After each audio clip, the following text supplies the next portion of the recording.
We've got some fresh. Hey, I'm Luis. And I'm Luis. And you're listening to the Content is Profit podcast. We spent the last 4 years learning the strategies and techniques from some of the top marketers in the world on how to create content that turns into profit. If you'd like to learn more on how to turn your content into profit, go to contentisprofit.com. Yeah. That's right, guys. Today, awesome special episode.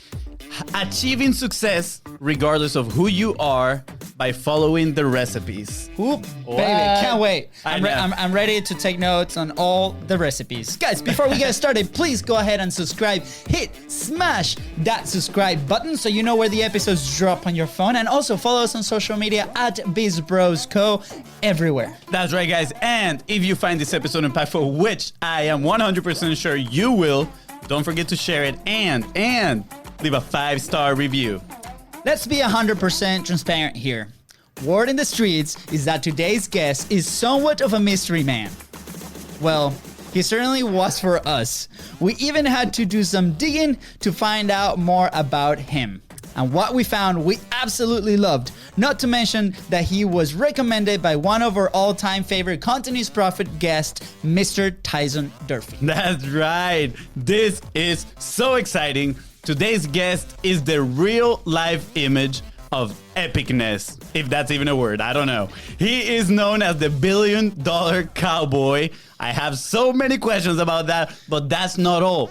Based on what we found out, he's a man that truly cares about living life to the fullest. He's not only a successful businessman, he's a top performer in all areas of his life. From his incredible relationship to bodybuilding and cycling, he believes that anyone that follows the recipes to success can achieve it regardless who you are. That's right, guys. Regardless of who you are, please welcome $1 billion cowboy, bodybuilder champ, and hopefully, after this podcast, not so much of a mystery man, Mr. Bart Miller! What's up, guys? How are you? So thank you for having me. What an amazing podcast. What amazing energy. And holy moly, am I excited about this. So I am stoked to be here today. So yeah, thank you. What a great introduction. Appreciate that. Thank you so much. We even pulled the country music on right there.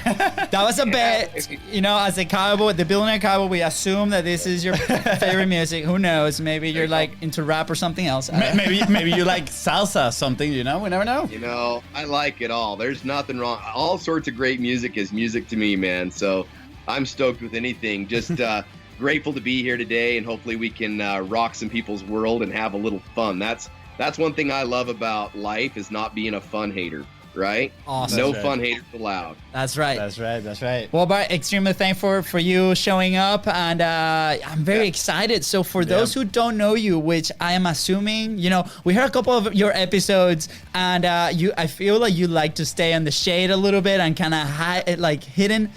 So why don't you share a little bit of, you know, who you are, where you come from, and what you do now? Sure.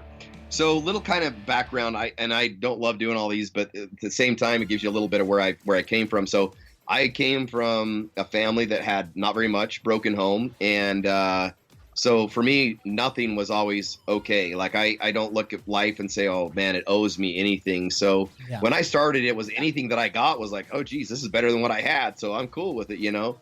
And luckily I've been able to take that mindset and keep building my empires.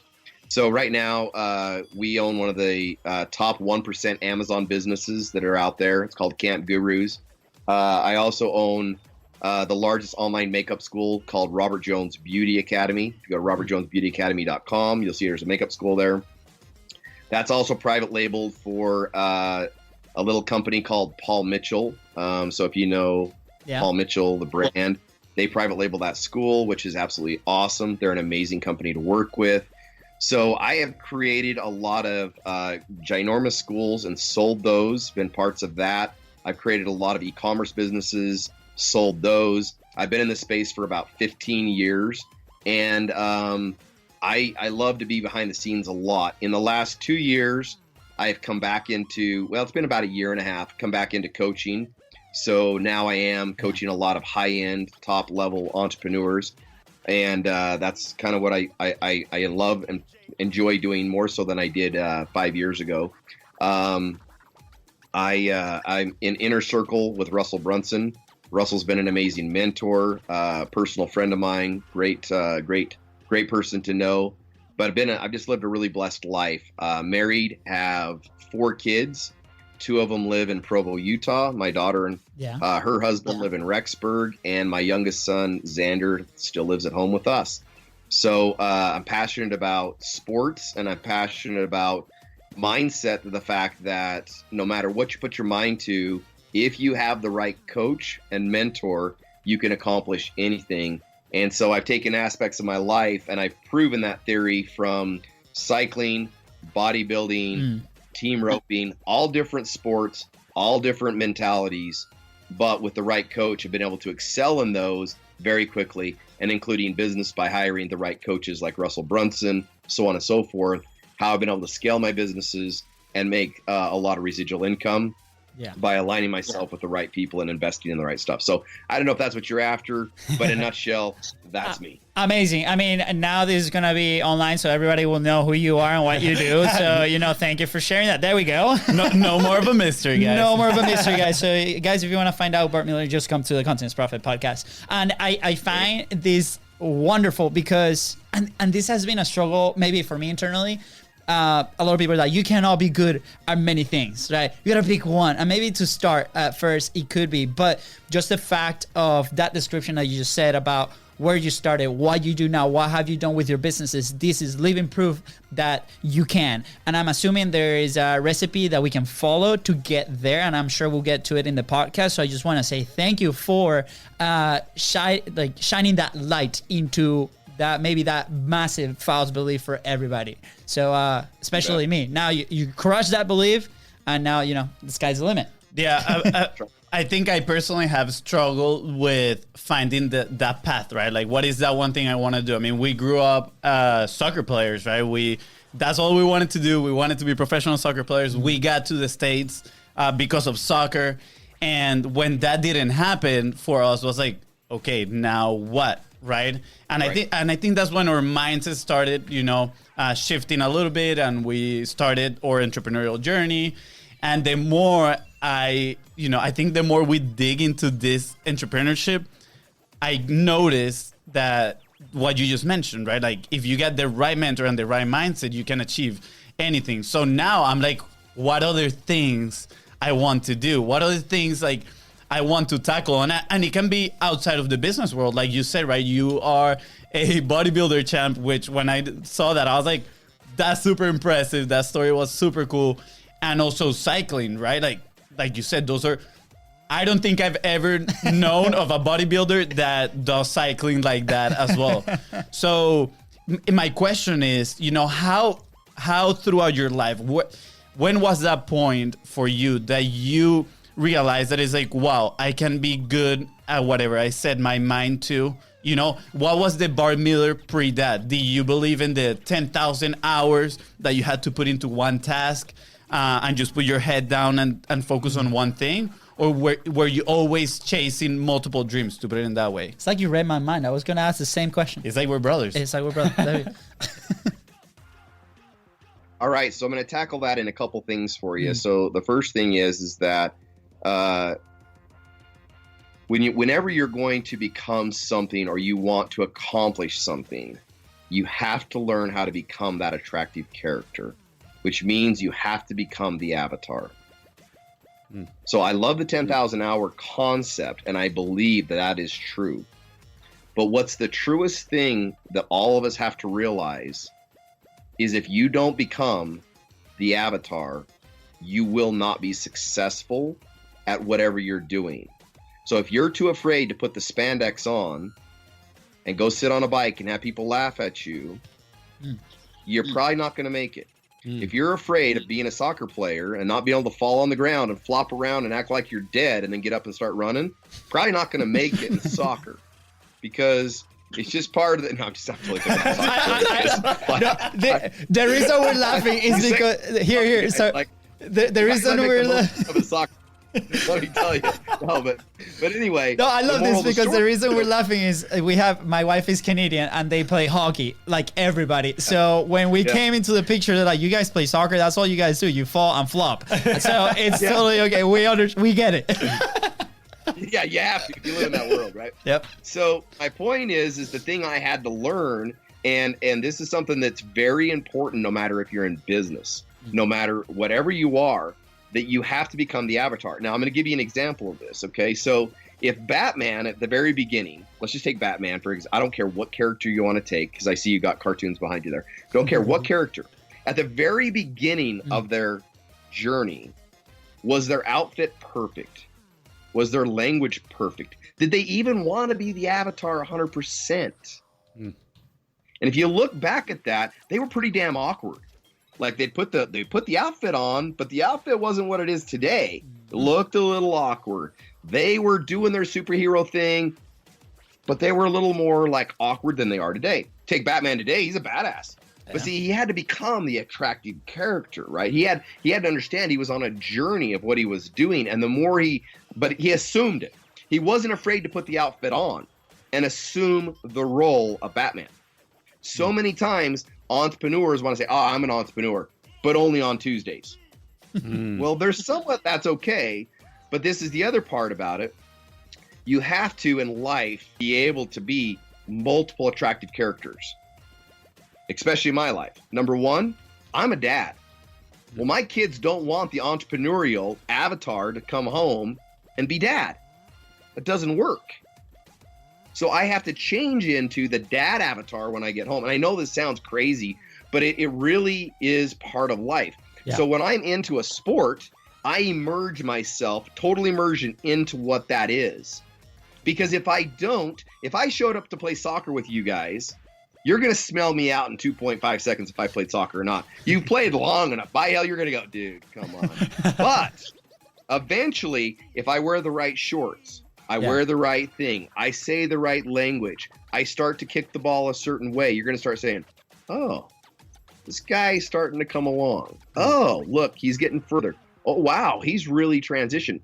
You see what I mean? Yeah. But it takes that, because we all know it. If you play any sports, as soon as the newbie shows up, you're like, that's dude, like if you would just wear your socks this way, it'd probably help your shins. They don't have any idea. You know, people like, for instance, in cycling, most people, here's a good example. Most people think that you shave your legs for aerodynamics.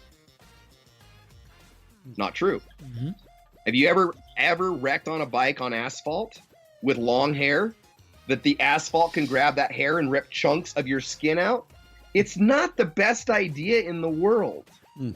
But if your legs are smooth, it gives you road rash. You get up a week later, you're fine. Mm-hmm. Would you shave your legs? Yeah, I think 100%. You want to shave your legs. Yep. Get my point? But it's part of understanding the sport. But if you don't immerse yourself into it, you won't know that stuff. So you show up as the hairy giant saying, I'm never going to do that. That's so not cool. Well, it's really cool when you have your first crash and we're pulling hamburger out of your leg and you're crying like a bugger for frickin' 4 months. You know what I'm saying? But my point is, with your question is, the 10,000 hours always comes into play. There is no doubt, because you've got to put the time, energy, and effort in. But the more you have total immersion, and the more that you assume the avatar, and the more you have the coach that is bringing you along the way and saving you all those hiccups, the faster you win. Period. Yeah, this is amazing. I mean, one of the things that we see often, and we lived it, right, a few years back, is like that initial resistance to becoming that attractive character, right? And now that we go back and we have these conversations with either potential clients or people that consume the content, it feels like it's really hard for everybody to make that conscious decision. It's like, hey, it's gonna suck. Right. So everybody is like that fear of, sucking for X amount of time and making that jump to actually start taking action. Like you said, imperfect action. The outfit is not perfect. The socks are not in the right spot, but start taking action. So what are some steps that people can actually do? Or is it, I just need to realize it, like man up, girl up, and you have to realize it's going to suck. And if you want to speed up the process, there's different stuff that you can do, like coaching. So is it a matter of like, it has to click right away, or is there a process to get to that point? Yeah, good question. So it depends on if you're coming into it as a business or if you're coming into it as learning something new, like playing the guitar that's just going to be a hobby. Mm-hmm. So if you're coming into it from a business standpoint, my coaching would be this. You always need to have a little bit of experience. Don't come in as a newbie. Like, it just isn't worth it. If you're not passionate about what you're going to talk about and what you want to do as a business for the rest of your life, I'm going to tell you, probably not the right business for you. Okay. And if that's selling Smurfs, I'm good with it. I don't care what it is. But if you have the passion to get your ass out of bed every single day and want to talk about this and have the energy that you two have, we can go a long, long ways, right? We can go a long, long ways, because with the right coach and the right little things, boy, you can really excel.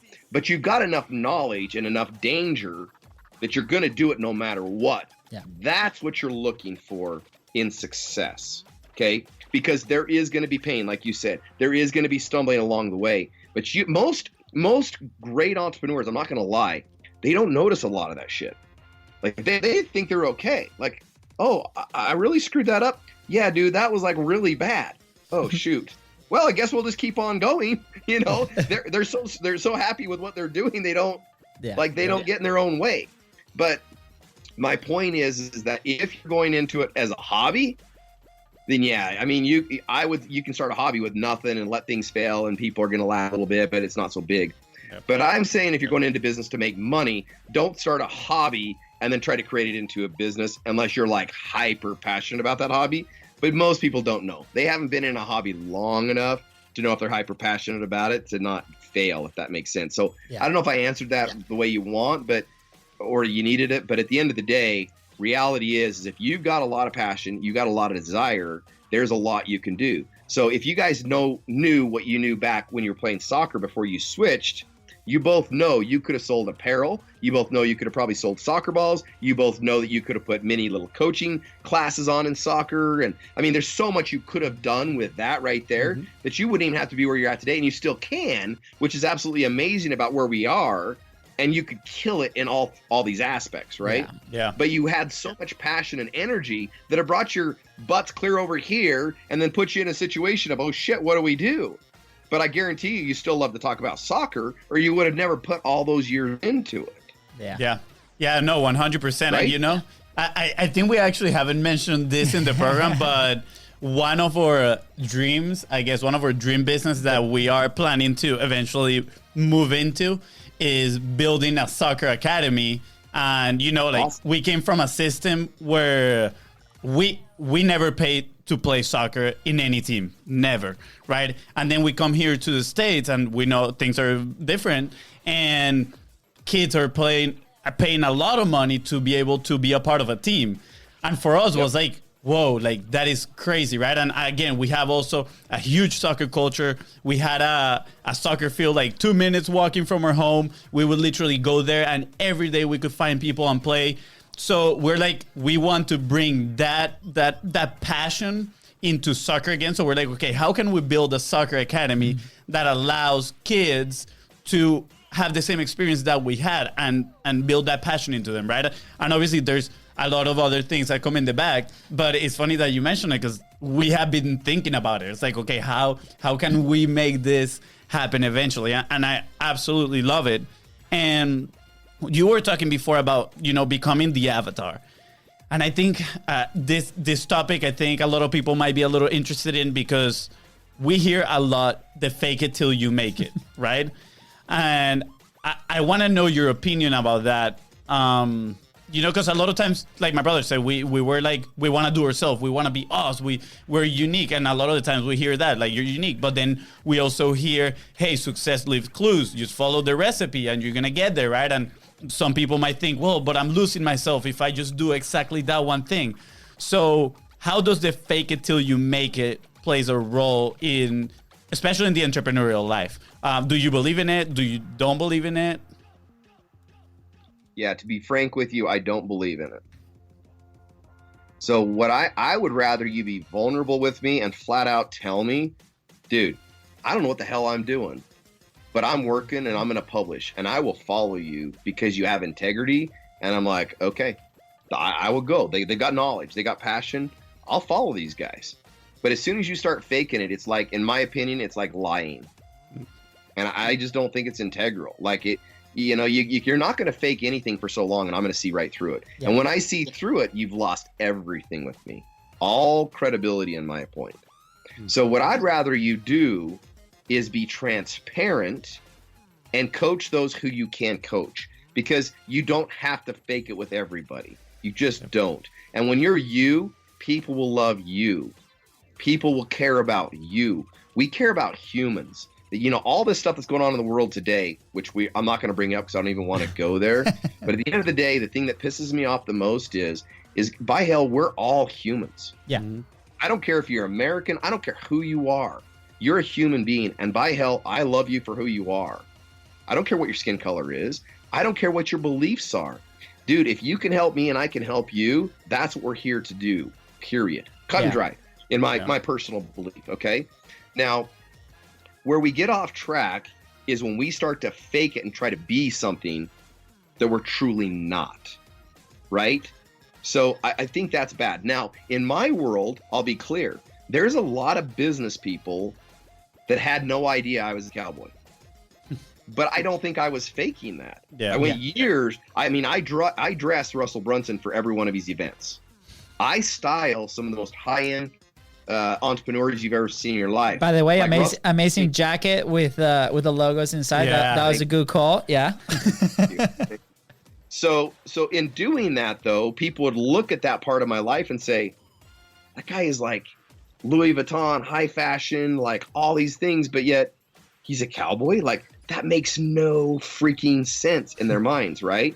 Yep. But what they don't understand about me is that I can live different avatars, and I can do them because I've done them my entire life. Yeah, I love it. So, and I love it. But I love that part of the world as much as I love being a cowboy. So my point being here is that I didn't have to fake it. Yeah. Because you don't have to. You just got to be transparent with people, you know, and people laugh at me all the time.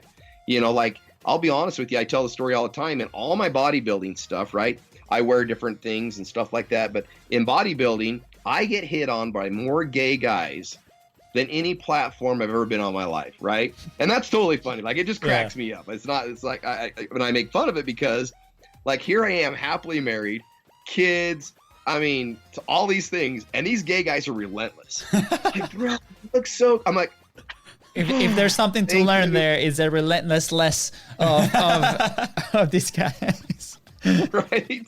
But I'm like, thanks, but but you have to laugh at yourself, and you just have to be able to love people for who they are, and be grateful that somebody even gives a shit. Yeah. Yeah. Like, other people are like, why don't you block that dude? Tell him you're married. It's like, yeah, you know, that's a human on the other end that actually was kind enough to say something nice. Yeah. So you want me to go be an asshole? I don't think so. Like, dude, thanks. Happily married, you know, grateful though that you made a message. Appreciate that. Yeah. End of story, right? That's all I got to do. Yeah. Right. And if they want to keep liking photos, let them. That is, you know, and I can ignore it. But at the end of the day, I don't have to be a jerk back. I guess what I'm saying. Yeah. I have to be authentic. So don't fake it. I'm not going to fake it and say, oh, you know, anyway. Yeah, I hope that makes sense. I love it. I'm kind of no. I love it. I think it goes, sorry, Daniel. I think it goes, be authentic till you make it now. I think that's gonna be the new one. Right there. Yeah, exactly. There's a couple points there. Like, people are giving you their time, which is the most valuable thing ever. And sometimes we forget that, right? Because sometimes we might be aiming very high, right? So we're like, okay, that's where I want to go. That's how I had to behave. But at the same time, as you walk in that path, there's some people behind you that we can definitely help, right? And they're taking their time to either message you, call you, be aware, watch your content, right? Learn from you. And it's okay to turn around and acknowledge that, say thank you. It's like, okay, how can I help you? Because there's always going to be somebody that's 1, 2, or half step behind you that what you do can help big time. So you expose that point 100%. And then off of that, I think that's a perfect segue. Wait. Before we go into the segue, I want to share a little story. Because, you know, I like this topic of fake it till you make it. Because I was there when we started, right? I remember the first time I went to pitch a restaurant or services, the services that we used to offer back then, I dressed up went to this like Mexican restaurant, and I was like, put a tie, you know, like I got all dressed up nice, and I went in there, and I remember that I felt so awkward, like so off alignment with myself, that even though we managed to close the deal, at the end of the day, I went back and I was like, you know what, like that's not me. I didn't present myself to this person. And I mean, the relationship that with the client, it was not bad, but he wasn't a dream customer because I think he was expecting something else. It wasn't myself, right? So then after that moment, I was like, you know what? I'm going to be myself. I like to dress pretty casual. If someone cares about that, it's probably not my dream customer, right? So sure. Let's be yourself. Put yourself out there. And also, it's like you said, it's that confidence aspect. Like as soon as people know that you're faking it, they lose total confidence in you and they step away. That's been one of the biggest lessons, honestly, in this journey is like be yourself, be authentic, as cliche as it may sound. Once we made that click and accepted that like no matter what, just be yourself. Like everything started to flow, and we started to attract the people that we really want to work with or have relationships with, and it has been amazing. So you know what you're saying, Bart, is completely on point, and I think that's a perfect segue to now that we adapted, now that we identify. Let me hit on two things though that I think are important for you though. I will agree with you to one extent on dressing up and going in and being faking it till you make it, but I will say this: sometimes when you become the attractive character, you have to change the comfort of the way you look. It still was you. It was still you. Yeah. Even though the clothing was there. But sometimes if I'm going to become a soccer player and just be me, well, I want to wear my pants and my long sleeve shirt and come play soccer. Well, how far is that going to get me? Yeah. True. Yeah.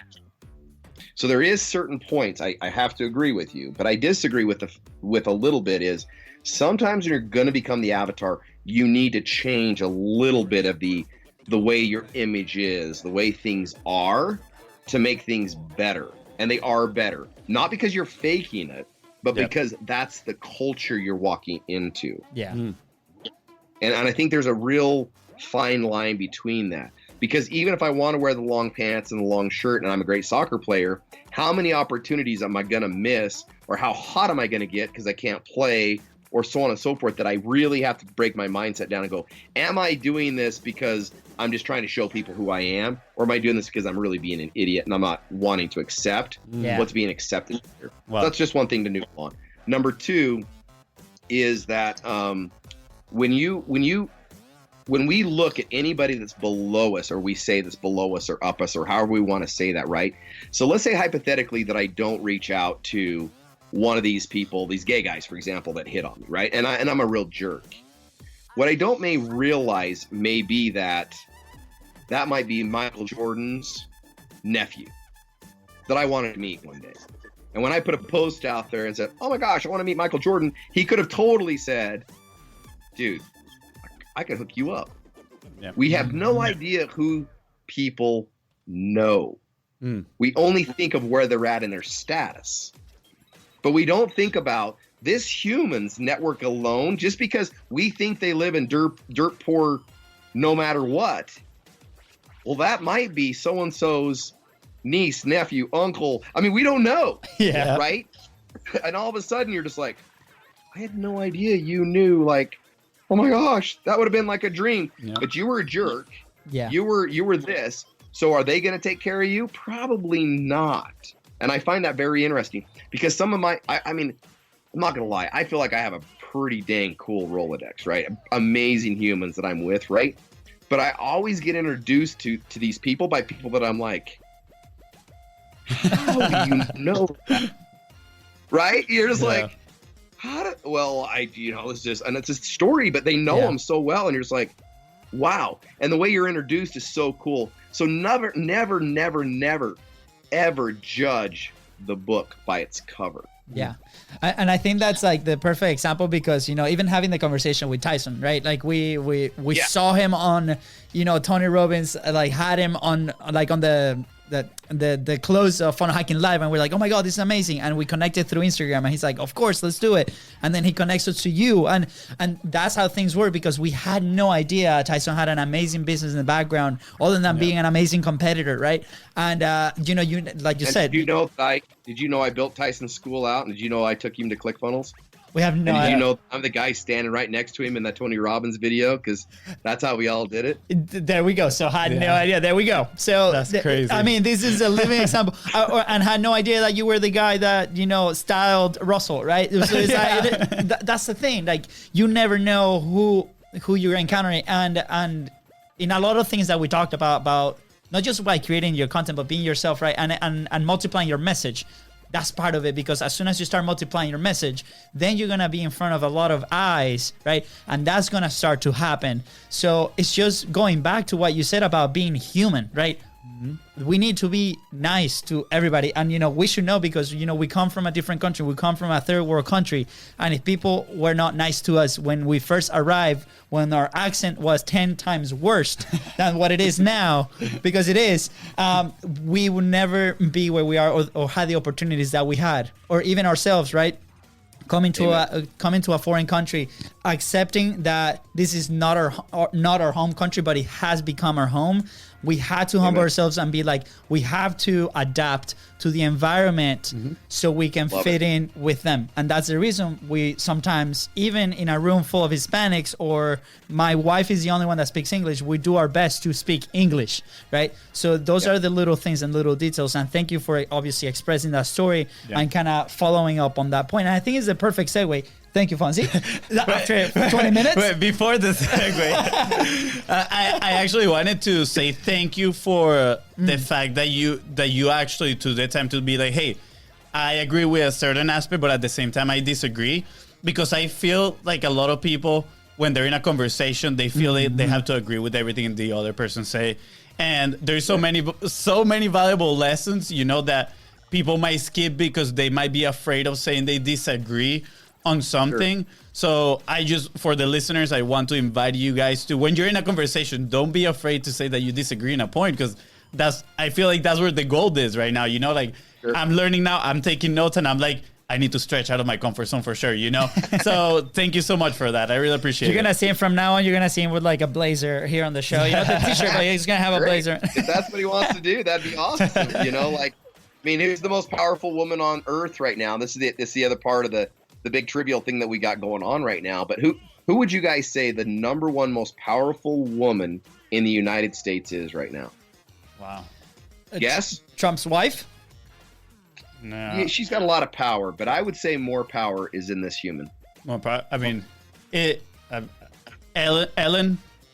You're close, but I would say Oprah Winfrey. Oprah. Oh, that. Okay, but you're close. You're on the right track. And what does she do? She's doing exactly what you guys are doing.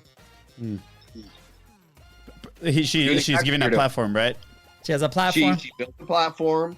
She interviewed people. She was authentic on people. She dug in. She asked hard questions. Right? Yeah. What skin color is she?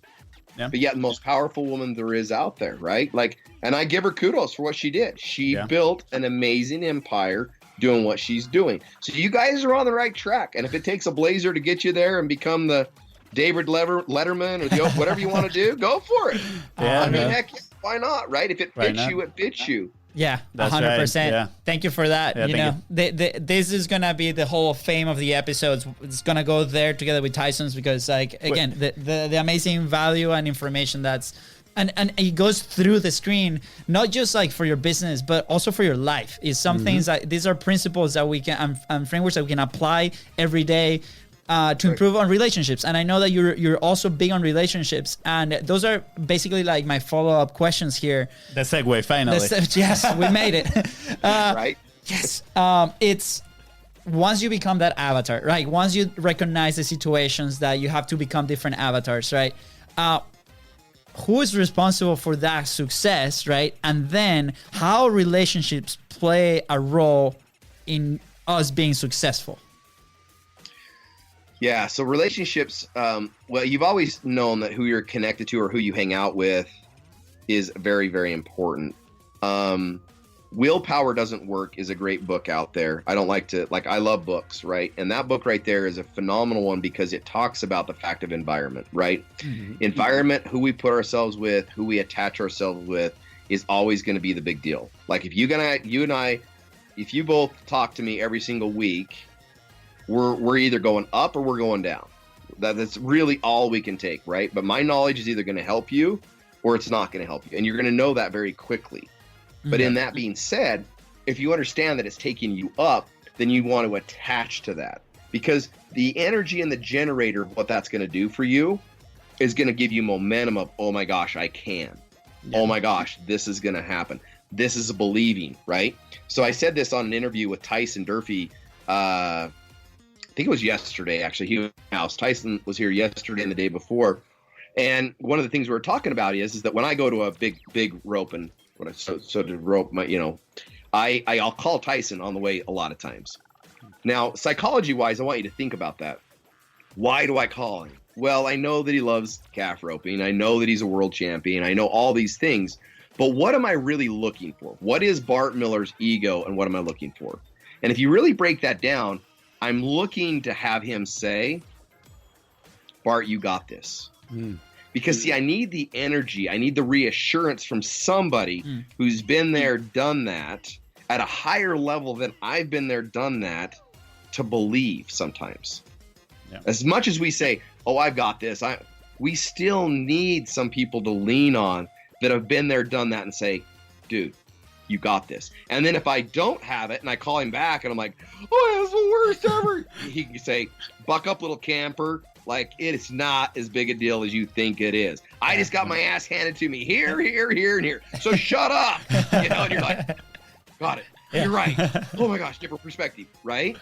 But so much in life, we don't think about our environment, the people we're attaching to, who we're talking to, and all of a sudden we find ourselves in not such a good spot. Because, and it's sad, you guys, but it could even be our family. When we're starting out businesses, our families don't always understand, and that's okay. We can't expect them to. But the problem we have too is we go to our family and we vomit all over them. Oh my God, you won't believe, and they're like, they don't give a shit.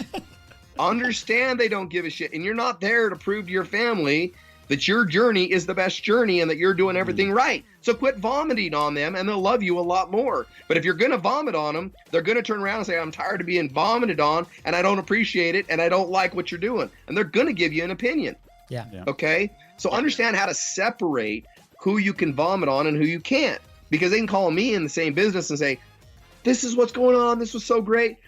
And I go, dude, I remember that. I remember my first $25,000 sale. That was awesome. Stoked for you. Right? Yeah, and they're like, yeah. Or worst day of my life. My Facebook account just got shut down. My merchant account just got shut down. I'm going broke. Yeah, I remember that. Remember what I did. This is what happened. Right? But they can vomit on somebody that understands. But you go start doing this to all your friends and family. And it's like, did you just join a network marketing company? Because I don't want, you know what I mean? I don't want part of this right now.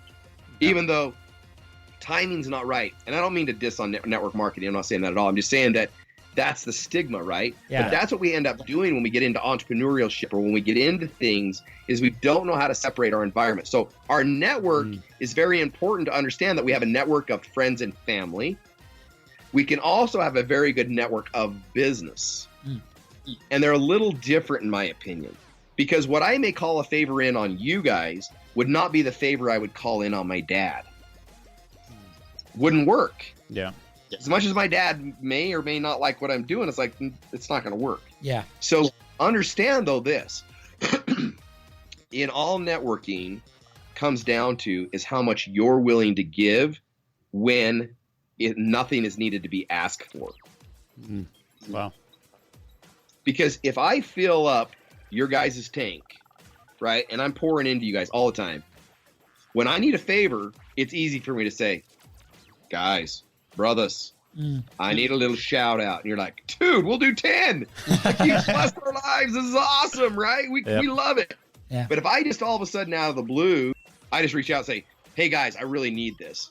You're going to be like, yeah, well, that's great, but like we don't know enough, and what's really going on, and that's what you should do. Let's be clear. Yeah. So remember that relationships are just like, and relationships take time, they take energy. So don't just jump in a relationship you don't want to be in. It's like getting married to somebody that you don't want to be married to. It's not worth it. Yeah. Like it isn't. So when I spend energy and time on relationships or the things where I'm going, I want to know that I truly want that relationship, no matter if I never got a thing out of it. Yeah. Because I may not.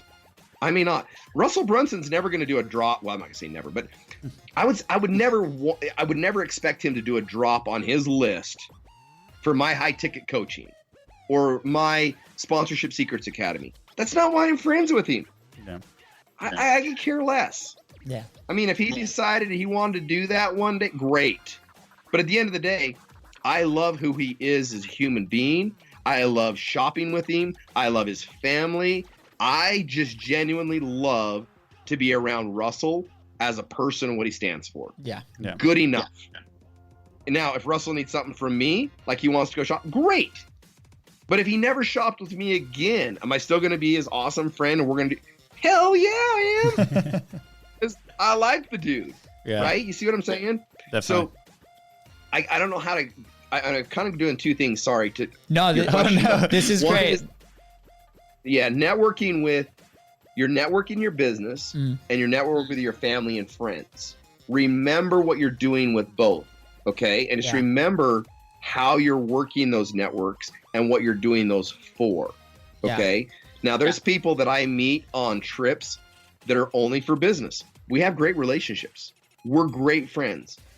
But really, they know we're going to talk business, and I know we're going to talk business. There's others, though, that are friends.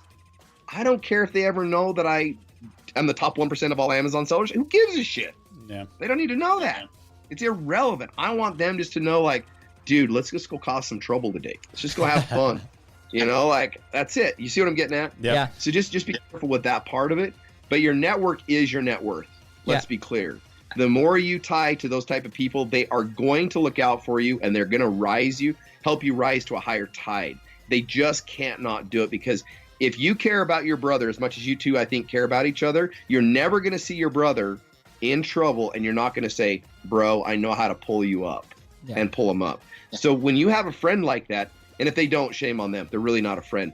But your friends in your network that are in your business bros or your business, what do I call them? Sisters, whatever you want to call them. I don't know how to say that. Women or men, whoever they are going to want to always be pulling you up if they have that capability, or you shouldn't be aligned with them, in my opinion. But at the end of the day, that's why you're going to rise to another level. So always be looking for great humans that care as much will care about you like a brother, not just like, that's it. Like you're just another number to me, or you're just another, you can give me exposure on a podcast. Well, then I'm going to take advantage of that. Thank you. But don't ever expect anything in return. And you guys don't. Let's be clear. But you understand what I'm getting at, right? Yeah, 100%. So wrong. There's so much juice in the last 10 minutes.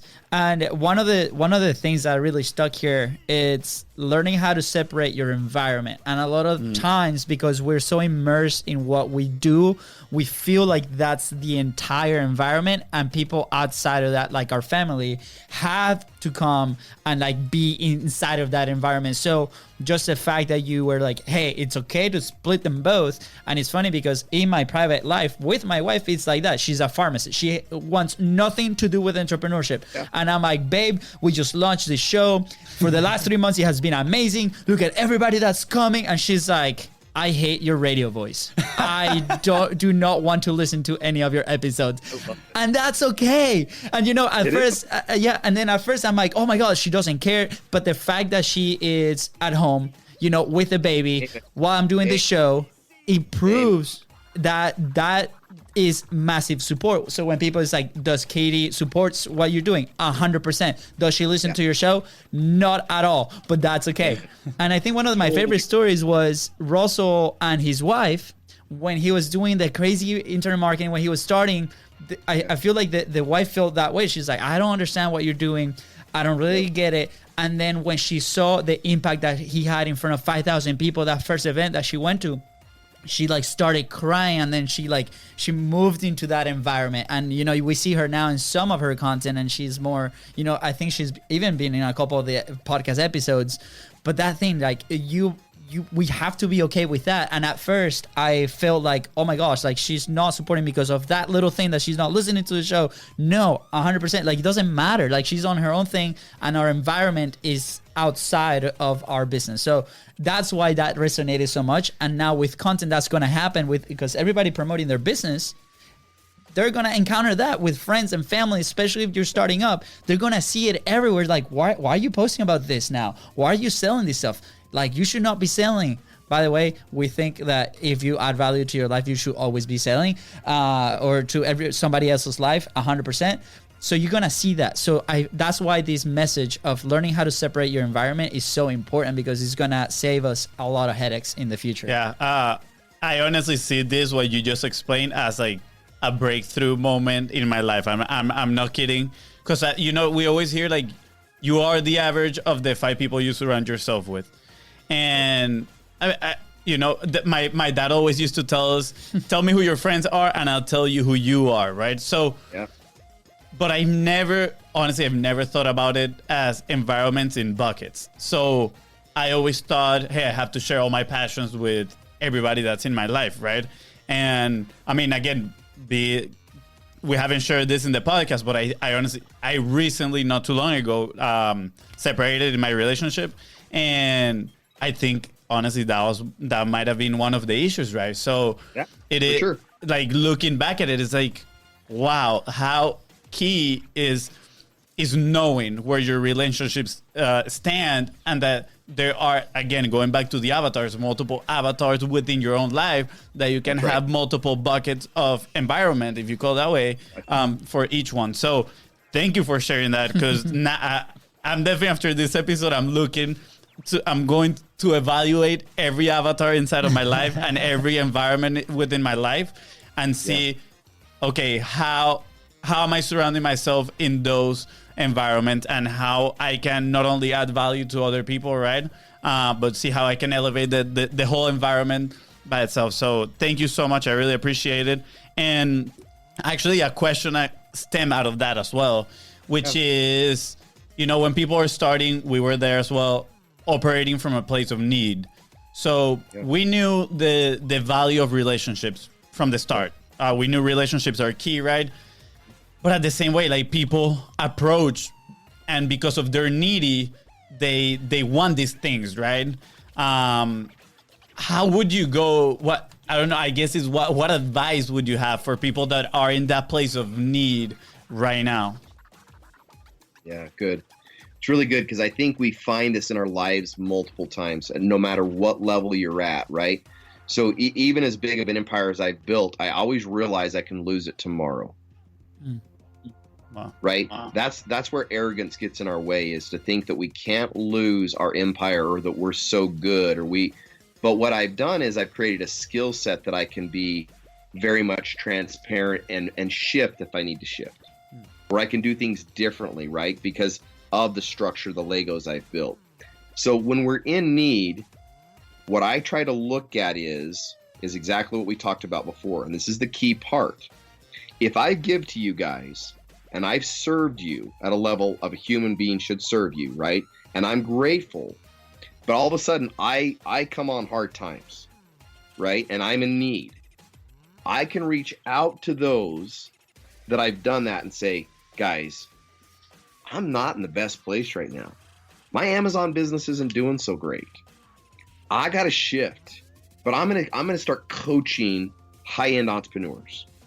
I need you guys to do a shout out for me. I need your guys' help. Would you be willing? Well, if I've done enough, right? Yeah. You're going to say, bro, got your back. No problem. We got you, because we know 2 things about you. You're going to fulfill. You're going to make us look good.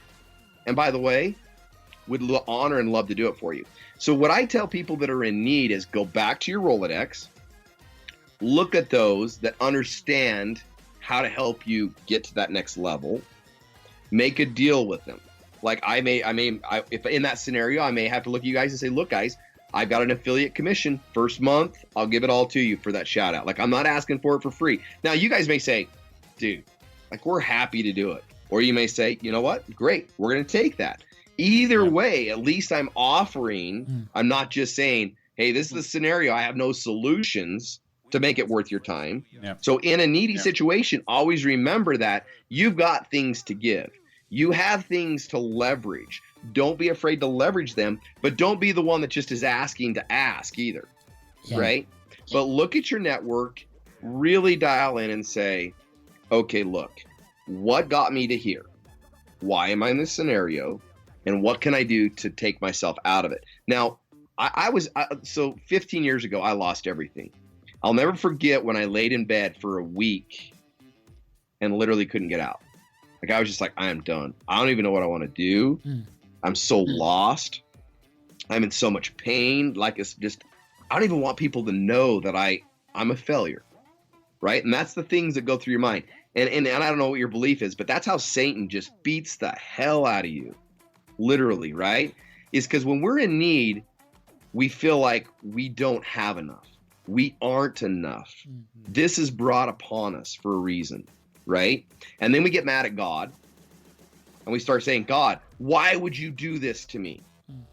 Now, I want to just wrap it up with this, saying that when we get mad at God, this is the thing that's really interesting. This is an aha moment I had in my career, in my life. I used to say, God, like, I mean, seriously, I pay my tithes. I go to church. I serve my fellow man. But you're putting me through brutal hell right now. Why is this happening to me? Like, I'm doing everything you're asking me. I don't know if anybody's ever said that before, but maybe it's just me.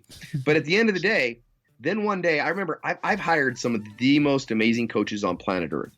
And my coaches, if they're not like driving me to become my very best, I get a little pissy.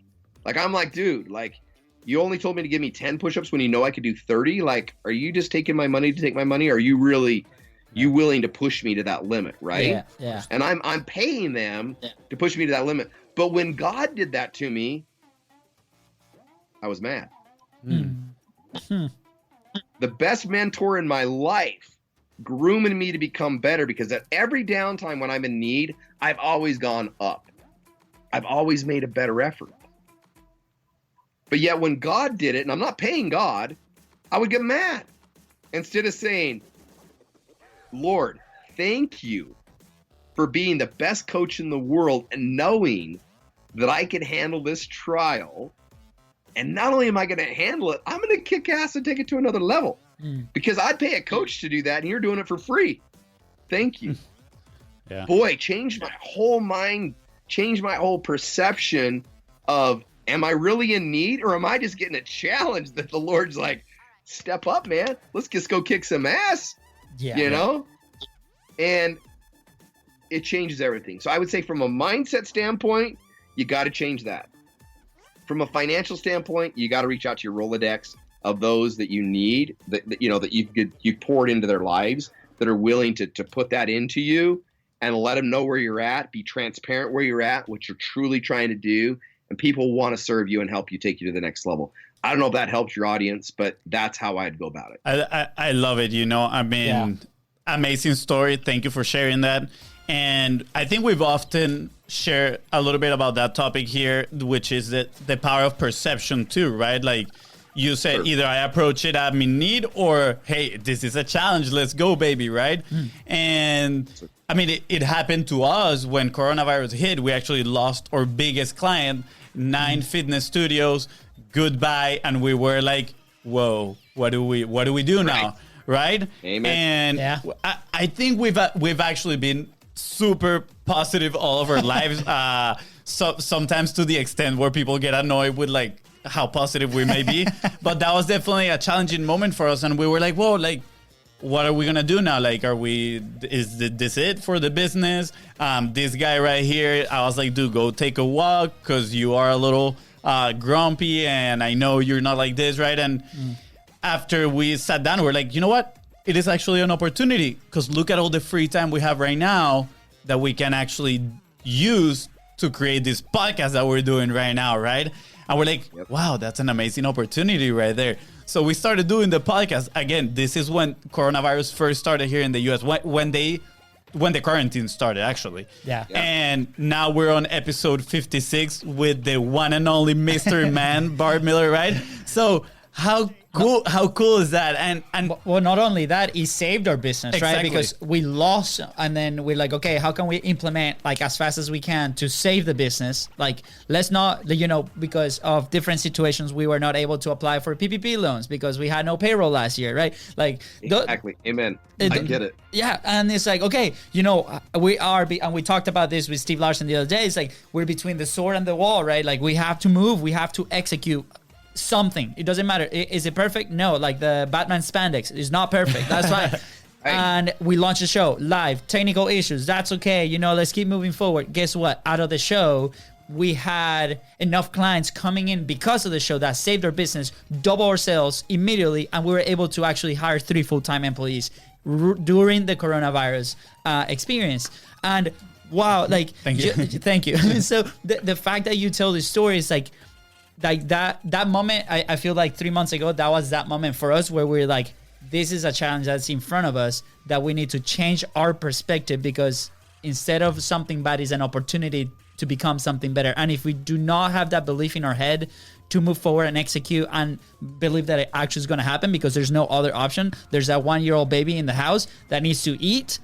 We need to make this happen. So absolutely, thank you so much for sharing that story with us. yeah, I guess like I wanted to ask, because sometimes I see people that I'm like, they have so much potential, right? But the mindset maybe is not there, or they are in that needy place instead of with the different perception. How or why or what makes people change that perception for them, right? Like what have you seen in people that are like, this is the thing that makes them click, that finally allows them to say, instead of looking at it in a negative way, I'm gonna see it in a positive way. Yeah. So either they're so far down that they finally have to get rid of their ego. So you know what ego stands for? I don't think so. No idea. So I'm going to teach you. Ready? I'm ready. Ready. Edging God out. They're Wow. done with edging God out, and they're willing to let him be the mentor we just talked about and give him their life to mentor and direct them. We all have the ability to have that in our lives.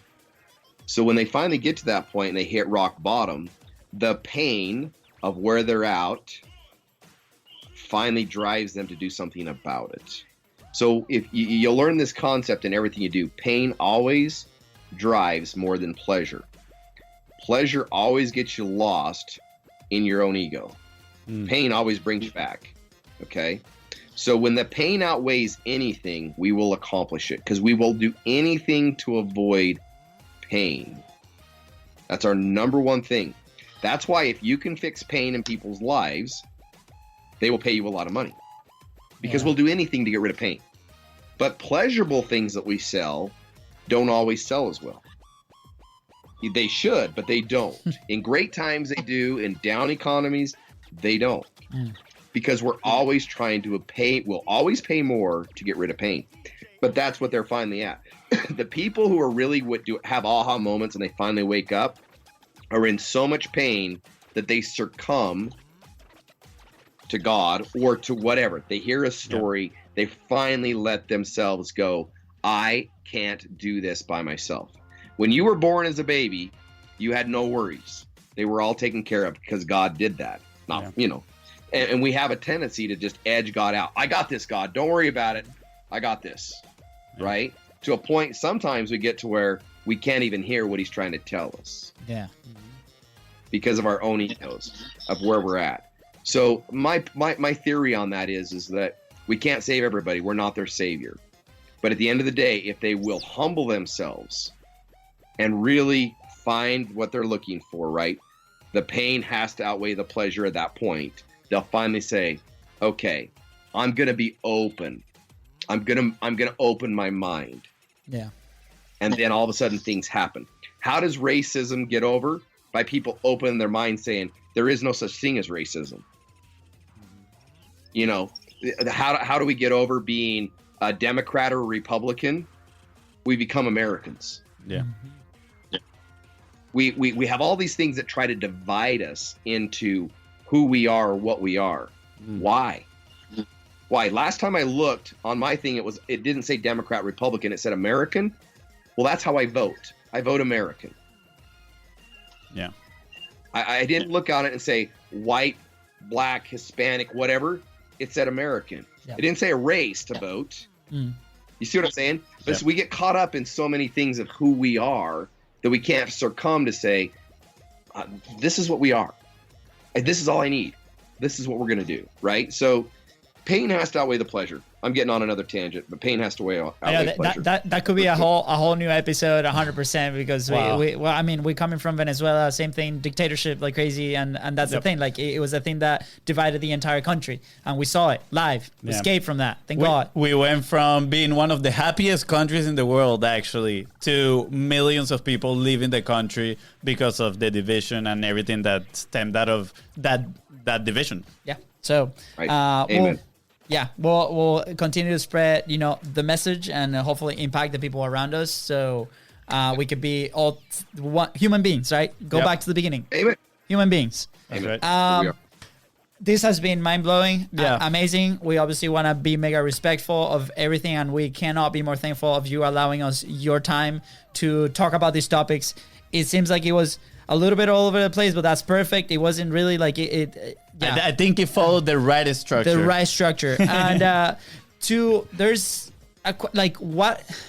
to kind of wrap things up, right? Because I know and if you're listening, go back and listen again, slow-mo, or, just put it on repeat, because there's so many action points that you can take right now, not only in your business, but your private life, to level up big time, right? We talked about coaching. We talked about the secret formulas, about, solving pains, there's some environments, and you will see everything all laid out in the episode notes. But go back. But what could be like a quick action point right now? Somebody's stuck, right, in their business, right? And we talked a lot about on the mindset side, and business content, not being very comfortable with being themselves, the assuming that avatar that they need for that specific environment. What is an action point that they can do actually today to move forward? Yeah, so great question. In my opinion, anytime I'm there is I have to find somebody that's 10 levels above me and do whatever it takes to reach out to them and get their input, because they've already walked my path. And that's why I'm such a big, big, big believer in coaches that are always 10 levels. They've always made more money. And it's a proven theory, because we're always going to be stuck somewhere. We're always going to have these things, but to have another voice to listen that's been there, done that, is key. And I would always just say that they've got to find somebody that has been there, that understands the model to help them. And that has been my biggest blessing in my life, is hiring and investing in the best coaches that I could possibly find for that reason. I think you said it there, investing. It is an investment. So many people see it as an expense, and they're like, they don't want to go there. The second we accepted that, the first 3 years, we were not moving at all. 3 years of painful experiences after painful experiences. And the second we made that investment that made us uncomfortable, that stretched us out of money that we didn't have, and we have to figure out how to get it to be able to pay for this, was the moment everything exploded and growth happens and we started to move forward. So incredible advice. We lived it. You lived it in your life, and coming from you, that you build these empires, and the people that you kind of hang out with, and again, that your role is not just for that. I mean, you've been where so many of us are right now and will be in a few years as well. Yeah. Awesome. Well, good. So I hope that helped. Yeah, not 150%.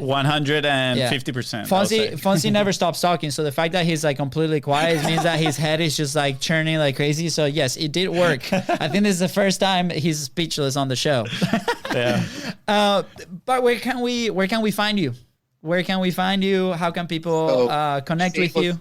Yeah, shameless plug is the best part is idoepiccoaching.com. That's my coaching deal, idoepiccoaching.com. My Facebook is, like, my personal is always full. I delete people, try to reconnect. But you're welcome to always reach out there. Instagram, please. That's a really good platform. I do a lot of stories and stuff there. If you want to see my life, is great. But those would be the main platforms. Awesome. Like I said, and I'll coach you on one last thing if you don't mind. You got one last thing that I Of can course, yes. Please do.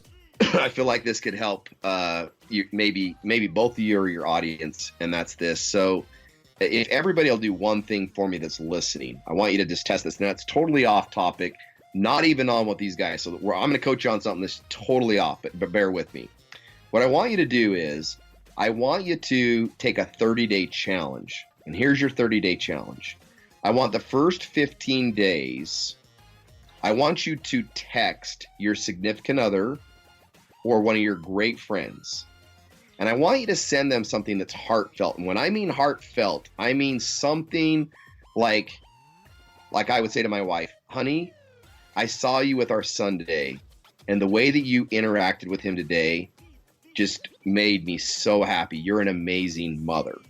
That's the kind of heartfelt I'm talking. You know, honey, I saw you in those jeans today. Your ass looked amazing. Like I'm saying, whoo, wow, you're a hottie. Love you. Like, I saw you today working, and I see how hard you work for our family. I can't tell you how grateful I am. That's the kind of stuff I'm after. I want 15 days of that. Heartfelt, totally 100% sincerity from you. Day 15, I want you to buy them something or do something for them that would be 100% unexpected. So I had one person that I coached on this, literally his significant other, his wife, had never got to go to prom. So he rented a gym, he got a limo, he got a hair person, he put everything together, got all the friends there, asked her to prom, got her to change her clothes, put her in the limousine, and took her to her first prom. Wow. Now, you don't have to go that big. There's other friends that have bought something that's super tiny, $2, Yeah. $3. I'm just saying, heartfelt gift that no one else would know but you, that you get for them with no expectations. No expectation to get a text back, no expectation to even get said thank you for the gift at all. You need to do this. 100% you're giving from your heart no matter what. The rest of the month, you're going to go back to texting. And I want to see, and I want you guys to all come back to this podcast and let these guys know how that impacted that relationship and to what level it impacted that relationship. Because that, if you can do it with your significant other, somebody you love, is the truest form of networking. You will learn it at another level that you've never learned it before, and you will feel an energy that you've never ever felt before. How I learned this was I was in Chicago. I was walking down the road and I saw a bum, and that bum had a sign that he needed money. And I went and gave him money, and I literally watched him walk into a liquor store and spend that money. And I was so mad I could have killed somebody. And my buddy that was with me said, "You arrogant asshole." And I said, "What are you talking about?" He goes, "Did you give with intention of him to do whatever he wanted with it, or did you give with intention of him to do what you wanted with it?" And I was like, Wow. "Well, I gave him the money. I didn't give him any criteria." Then he goes, "Get over yourself and let him do whatever the hell he wants." You're giving with intention. You're given with an expectation of what you wanted and what you expected, and that is wrong. And I was like, you know what? You're right. You're right. So if you give with an expectation, make sure you're damn clear on what the expectation is. But if you're giving and you're sending a text and you're doing things with no expectance of anything, then give it that way. Do it that way and find out what happens. Because guess what? That bum still, his life was still blessed. Even though I may not have agreed with it. Yeah. What I did with it was with good intention. But I made it with bad intention because I put expectations with it without him knowing what those expectations were. So I want you to take that 30-day challenge. I want you to come back to these guys because they're blessing your lives in so many ways. And here's a give back to all of you. And tell them how it impacted your life, how it changed your life. And then you will go to the next level. Guys, I can't thank you enough for letting me have this opportunity to be here. I've met 2 humans that I absolutely adore. You're amazing. Thank you for being who you are. And I'm grateful that we had this time together. Thank you. Thank you so much. But I appreciate it. We're Dad's gonna, please go ahead and do that. We can't wait to see what happens. We will be doing it. I can't wait to actually put this in effect. I think is gonna elevate the relationship so much more. So many golden nuggets, and definitely top of the charts in our heart for the episodes. Wow, speechless. Content is Profit Hall of Famer. A Hall of Famer for sure. Like that. Yeah, that's a title now.